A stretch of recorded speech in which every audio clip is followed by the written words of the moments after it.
তুই যদি আমার হইতি রে ও বন্ধু, আমি হইতাম তো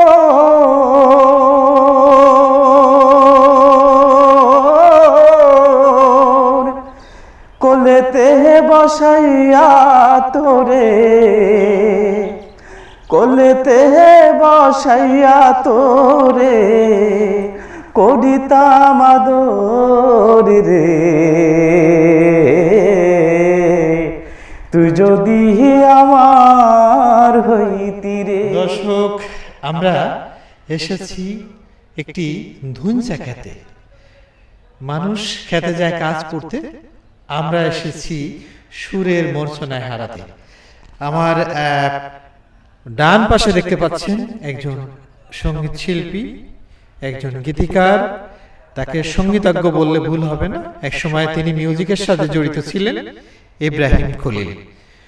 তো একটুখানি সুরে মেতে গেলাম, তার কণ্ঠ থেকে শুনছিলাম তুই যদি আমার হতি রে, সেই মুজিব পরদেশীর সেই বিখ্যাত গান।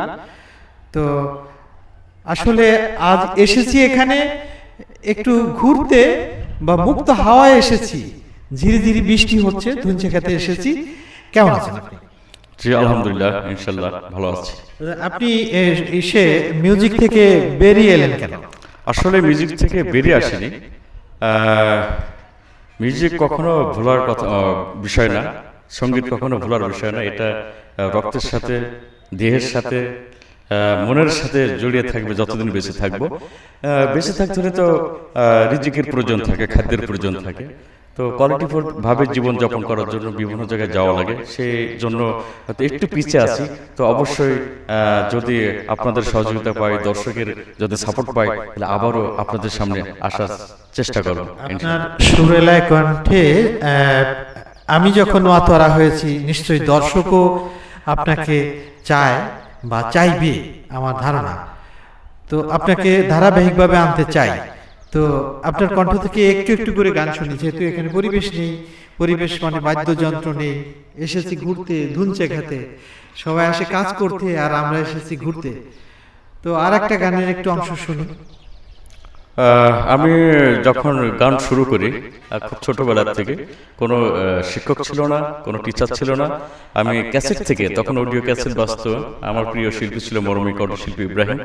তো আমি ইব্রাহিম ওস্তাদের, যিনাকে আমি এখনো কখনো দেখিনি, হ্যাঁ আমি টিভিতে দেখেছি, সরাসরি কখনো দেখিনি, ওনার আমি অনেক ভক্ত। তো আমি ইব্রাহিম ওস্তাদের গান দিয়ে শুরু করছি ছোট ছোট করে। আমার সমাধিতে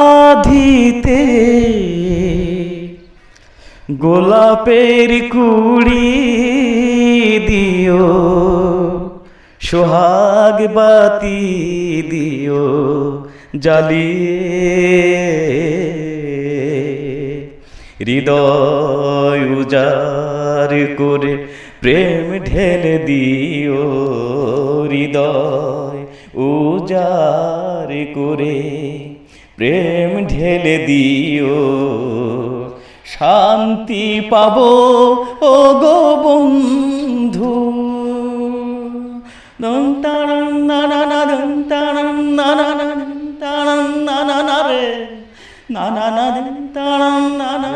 রহমান রহিম তুমি, তোমার দয়ার নাই সীমানা, তুমি হলে অন্তর্যামী। হে রহমান রহিম তুমি, তোমার দয়ার নাই সীমানা, তুমি হলে অন্তর্যামী।